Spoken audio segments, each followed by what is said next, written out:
Lazy D here. Today I'm working on a 2014 Kawasaki Mule 4010. This bike I've worked on before. The customer reached out to me a couple days ago saying that his grandson was driving this up on their hills and it completely stopped and was making a terrible noise. So let's start it up and see what that sounds like.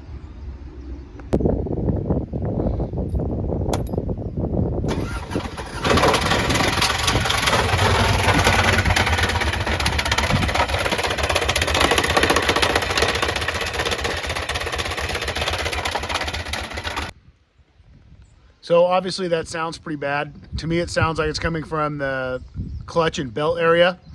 So it's likely, since it doesn't drive, the belt is broken. There could also be some clutch damage. So before just ordering a belt, I'm gonna pull this cover off and just do an assessment of what's going on inside underneath the belt cover.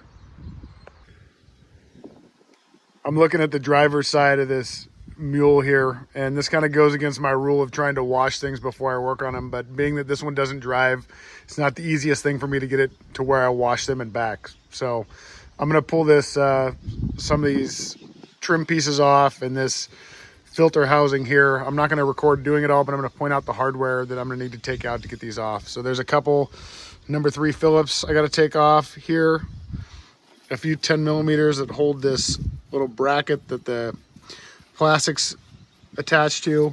There's another 10 down here, and then there's a clip back here. And then for this belt air filter housing, there's a small Phillips, 2 12 millimeters are through bolts, so you'll need to get on the other side with a wrench. And then where this goes on to the belt cover, there's also another Phillips down there.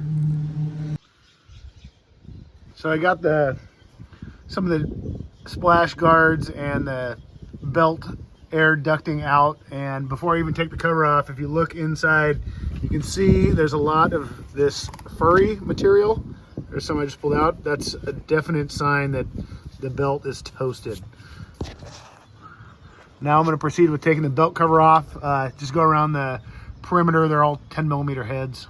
This heat shield above also will come off with it. Cover is off, and as we suspected, the belt is toast. I'll probably pop this primary clutch off and clean it all out before I order parts so I can verify that it's still good. Sometimes when these belts break, a bunch of crap can get wrapped up. I'm gonna try to turn this. You can see it's wrapped all around the primary clutch. Some of these clutches have a bearing inside, and that can damage them. But I'll pull this off. You'll need a pulling tool to take, I think it's like a 17 or a 19 millimeter in here. Take that off, put the pulling tool in there, and that should come right out.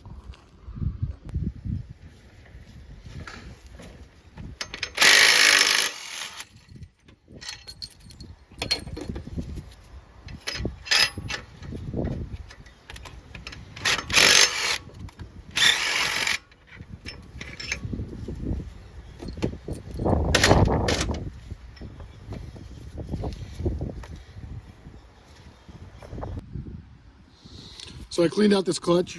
Looks pretty good. This one actually does not have a bearing in the center. It's just solid, so that's good. I also have moved this and feel that it's free moving. I can see that the weights in here move well. They're not worn, not on side to side. And then there's bushings in here. So this all looks good. I'm just going to recommend to this customer that we replace the belt. Here are my parts. I noticed before I ordered the parts, after doing some more inspection, that the broken belt actually cracked a pretty good crack in the outer cover. So I got a new outer cover, a new factory belt, and then the cover seal. So I'm gonna go ahead and put that on.